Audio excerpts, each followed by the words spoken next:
11h. Europe 1 Culture Média. Thomas Hill.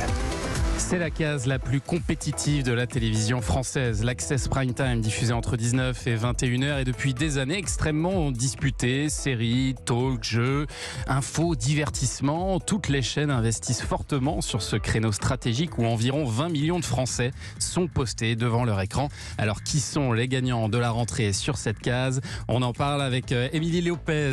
Bonjour Émilie. Bonjour Thomas. Journaliste à Télé Loisirs, Prisma Média. Et puis Eric Floux est avec nous aussi. Bonjour Eric. Bonjour Thomas. Journaliste de Télécapsat Hebdo maintenant. Absolument. Voilà, merci d'être là tous les deux. Si on regarde un petit peu les chiffres d'audience entre 19 et 20h, c'est assez clair.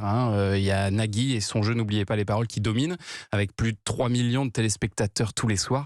Après 15 ans d'émission, pourquoi l'émission attire autant toujours selon vous? Parce que d'abord c'est un vrai show musical avec des lumières incroyables, des candidats charismatiques. Il y a Nagui, voilà, qui est quand même un des animateurs préférés des Français. Il y a le côté feuilletonnant, parce qu'il y a des candidats qu'on retrouve tous les jours, qu'on retrouve, qu'on suit, des héros, auxquels on des maestros. Voilà, ça c'est depuis 2014, parce que la formule a évolué à cette époque-là. Donc moi je suis pas, à la fois je suis étonné parce que c'est vrai que c'est un karaoké, mais en même temps je suis pas étonné parce que voilà, la popularité de Nagui et le fait aussi peut-être que ça correspond parfaitement à cette heure-là où les gens peuvent se détendre, dîner, faire différentes choses. Et exactement. Là, ce qui est bien, c'est que ça s'écoute, quoi. Exactement, c'est ce que j'allais dire. On n'a pas besoin d'être collé à sa télé. On peut juste écouter et chanter en plus en même temps. C'est fédérateur, c'est pour toute la famille. On a tous fait des bamboches. On a fini devant la télé en train de chanter comme des malades très très mal. Ouais. Là, en plus, il y a des gens qui nous déculpabilisent parce qu'il y en a certains qui chantent pas très très bien. Donc du coup, on se dit c'est génial, je suis meilleur qu'eux. Non, c'est joyeux en fait. Ça fait du bien. C'est très feel good. Est-ce que ça n'a pas de quoi donner des regrets aussi à TF1 finalement, qui a abandonné le secteur du jeu il y a quelques années, mais on se souvient qu'il y a une époque, il y avait le Big Deal notamment qui cartonnait avec Vincent Lagaffe et bien d'autres jeux avant. Et alors qu'on voit que TF1, avec sa série Demain nous appartient, ils ont un petit peu plus de mal depuis la rentrée. Là, j'ai regardé 2,6 millions de téléspectateurs en moyenne. Un an plus tôt, ils étaient plutôt 3 millions. Est-ce que vous pensez que TF1 va être amené à changer son fusil d'épaule sur cette case-là? Franchement, je pense pas, parce que là, depuis la pause, donc il y a eu une pause pendant toute la Coupe du Monde, il n'y a pas eu Demain nous appartient. Ouais. Depuis, les audiences sont remontées un petit peu, les intrigues sont assez prenantes. Même moi, je me suis prise au jeu, alors que je m'étais toujours dit non, j'y vais pas. Et vous êtes dans la cible. Ouais, je suis là. Non, mais c'est ça aussi qui est important pour eux, c'est la cible des ménagères de moins de 50 ans. La ménagère adore. Moi, ma mère, elle se fait les replays quand elle est en vacances. Ouais. Tous les matins, il faut qu'elle regarde son replay de DNA. Et Demain nous appartient, en fait, c'est addictif aussi. Comme Plus belle la vie, en plus c'est arrêté, il n'y en a plus autant des feuilletons, ce qui est plutôt pas mal pour TF1. Du coup, ça peut rapporter des téléspectateurs. Donc, je suis pas sûre qu'ils abandonnent. En tout cas, Demain nous appartient. Faut pas oublier le 19-20 de France 3 aussi, qui marche très fort, toujours sur cette case. Mais à la rentrée prochaine, les éditions nationales du 19-20 vont être supprimées pour faire un journal davantage centré sur le territoire. Est-ce que vous pensez que ça peut faire bouger des téléspectateurs, Eric Floux? Oui, je pense vraiment, parce que quand on voit les audiences, les audiences sont très bonnes quand même. Le 19-20 national, c'est qu'il y a un intérêt quand même. Il y a on veut de l'information de type France 3 avec un certain ton, un certain style. Et si ça disparaît, qu'est-ce que vont faire les téléspectateurs? Ils vont peut-être aller sur les chaînes d'infos.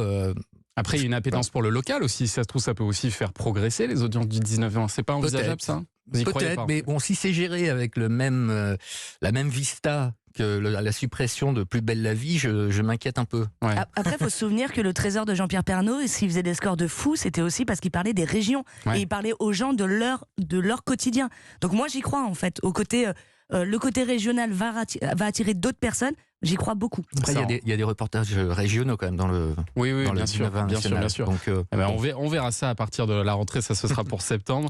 En attendant, c'est vrai que le genre qui est le plus disputé à cette heure-là, c'est quand même les talk-shows. Entre les trois principaux concurrents, alors, donc C'est à vous, Quotidien, TPMP, qui pour vous a gagné la bataille de ce début de saison? C'est compliqué, parce qu'il y en a un qui fait beaucoup parler de lui, donc c'est Cyril Hanouna, et franchement, moi, il m'épate, honnêtement. Moi, pendant des années, on s'est dit, c'est la dernière saison, mais ça va. Et là, c'est la 12e. Là. Pendant 6 reprises, je crois qu'il a battu les 2 millions, il a atteint les 2 millions de téléspectateurs, donc c'est une capacité de renouvellement étonnante. Comment vous l'expliquez, vous? Parce qu'il a su s'adapter à l'ère du temps, avec il traite des faits divers, il parle de tout, en fait, de tout ce qui intéresse les téléspectateurs, alors parfois ça dérape, il y a du clash, mais ça captive. Et c'est très vivant. On voit d'ailleurs que les audiences augmentent fortement quand il y a des polémiques aussi. Ça nourrit aussi le programme. Ça nourrit, alors parfois il perd peut-être, comment dirais-je, une image de marque voilà, qui est un peu abîmée, mais voilà, les téléspectateurs sont là. Donc pour vous, c'est un des gagnants de cette rentrée ? Ah bah clairement. Vous êtes d'accord avec ça? Oui, bien sûr. Ouais, de toute façon, les scores sont là pour le prouver. Qu'on aime ou qu'on n'aime pas Cyril, il fait venir les gens, il a les invités qui font l'actualité, il rend jaloux les autres chaînes aussi parce que les invités sont en premier chez lui. Donc ouais, pour moi, c'est le gagnant de cette saison. Après, il ne faut pas oublier Anne-Elisabeth Lemoine avec C'est à vous, qui fait aussi une très belle saison, notamment pour C'est à vous la suite qui grappille des téléspectateurs. C'est ça, parce que C'est à vous la suite, ça a été rallongé donc, la saison dernière, donc ça va maintenant jusqu'au prime time, et c'est vrai que ça augmente de mois en mois. Hein. Oui, c'est vrai, et moi j'aime bien parce qu'en fait on a un peu les deux pendants, c'est-à-dire qu'on a TPMP où effectivement ça parle beaucoup, il y a du débat, il y a de la société, puis de l'autre côté, un truc un peu plus feel good avec Anne-Elisabeth Lemoine qui pour moi est juste, j'ai envie de l'avoir dans ma famille. J'ai envie de l'adopter. Vraiment, j'ai envie de l'adopter. Elle est drôle, elle est sympa et elle est pas dans le même créneau que Cyril. Ouais. Donc c'est bien en fait. Je trouve qu'ils se contrebalancent l'un l'autre. Ça a peut-être pris des téléspectateurs d'ailleurs. C'est à vous la suite à 28 minutes sur Arte.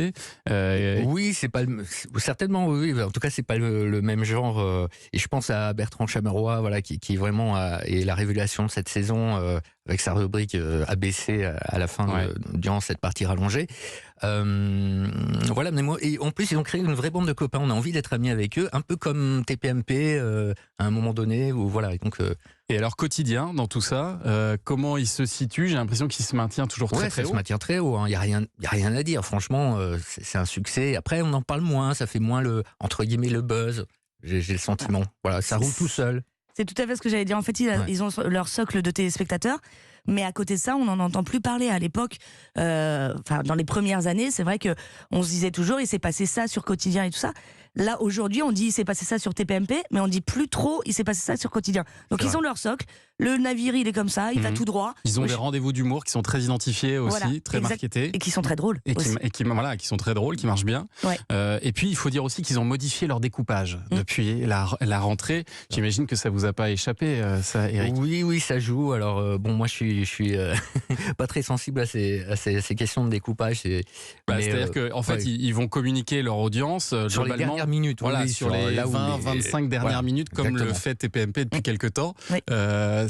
On sent qu'ils se tirent la bourre, évidemment, l'un et l'autre dans la communication. Mais bien sûr, c'est la petite guéguerre entre les deux, évidemment, et c'est normal parce que c'est là où il y a le plus de téléspectateurs, c'est là où c'est l'espèce de bouchon à ce moment-là où les gens attendent leur prime, donc ils doivent décider s'ils vont aller plutôt finir la soirée avec Cyril, enfin commencer la soirée avec Cyril ou commencer la soirée avec Yann.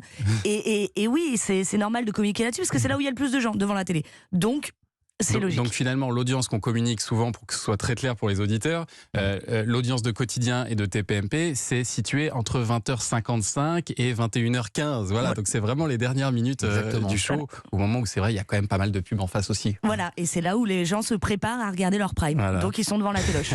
Le nouveau venu de la rentrée, c'est Click, sur Canal+, présenté par Mouloud Achour, avec des invités là qu'on voit pas forcément ailleurs. Il a pris un autre positionnement. La question, c'est est-ce qu'il reste encore de la place face à tous les autres? C'est pas simple. Hein. Non, c'est pas simple. Click, c'est une émission un peu à contre-courant. Voilà, il y a pas de buzz, il y a pas de format. C'est des discussions. Voilà, c'est très calme. C'est vraiment contre-programmation totale. Alors c'est sûr, on peut pas s'attendre à avoir des audiences extraordinaires. Non, mais vous pensez que ça peut s'installer petit à petit, comme en aparté d'ailleurs, qui a l'air petit à petit de trouver ses marques? Je suis très contente d'ailleurs qu'en aparté cartonne, parce qu'on a tous été en se disant mais ça ne peut jamais revenir. Nathalie Lévier, elle sera pas. Et en fait, elle est géniale. L'émission, elle fait beaucoup de bruit. Les invités donnent beaucoup dans un aparté. Après, pour ce qui est de Click, je pense qu'en plus Canal s'en moque un peu des audiences. C'est une émission. Voilà, c'est pas un enjeu. L'émission, comme vous le disiez, a des invités qu'on ne voit nulle part. C'est une émission qui est quali. Mouloud Achour, pour le coup, ramène des gens qu'on ne trouve pas ailleurs. Et il n'y a pas d'enjeu d'audience à mon sens. Celle pour laquelle il y a un enjeu d'audience fort, en revanche, et on n'en a pas encore parlé, c'est M6, qui est la seule chaîne en access comme ça, effectue une rotation entre ses programmes.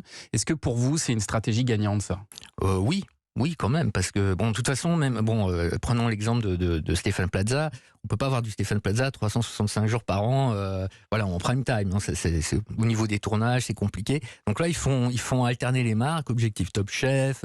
Il y a la meilleure boulanger de France qui revient pour la 10e saison à partir du lundi. Ouais. Et oui, ça fonctionne, à part quelques tentatives comme ça qui se plantent. Mais franchement, c'est Cyril une bonne Lignac, là, stratégie. en ce moment aussi, qui marche plutôt bien. Mais parce que sur M6, la bouffe marche. Voilà, La nourriture marche. La nourriture, ouais. Voilà. Le coaching, la nourriture, l'immobilier. Voilà. Et la télé-réalité sur La Petite Sœur, justement, W9, là, j'ai l'impression qu'on en voit de moins en moins. Est-ce que c'est un genre qui est en voie d'extinction, ça? En fait, la télé-réalité cheap, ça ne marche plus. Ouais. Il nous faut du chic. Enfin, du chic ou en tout cas une télé-réalité où on a de l'argent. Des anges et tout ça. La preuve, Star Academy a très bien marché quand ils étaient en quotidienne.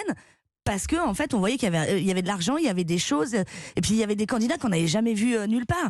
Là, moi, j'en peux plus quand je regarde W9. Alors, je les aime beaucoup, mais je peux plus voir les mêmes personnes tout le temps. Ouais. Enfin, sinon, qu'ils viennent habiter chez moi, ça ira plus vite, en fait. Donc, je pense que le côté télé-réalité avec un peu moins de moyens, ça marche plus. Les gens, ils se font plus avoir par ça. Ce matin, Émilie Lopez veut inviter beaucoup de gens. Vous aurez remarqué, Anne-Elisabeth Lemoine et tous les Marseillais. Merci beaucoup à tous les deux pour ce débrief. Émilie Lopez, journaliste à Télé Loisirs avec Flux de Télécap Sat Hebdo. À très bientôt. Notre invitée dans 2 minutes, son créneau habituel, c'est plutôt après le 13h, mais ce soir, elle sera en prime sur France 2. Faustine Bollaert vient nous parler de la finale de Prodige. À tout de suite sur Europe.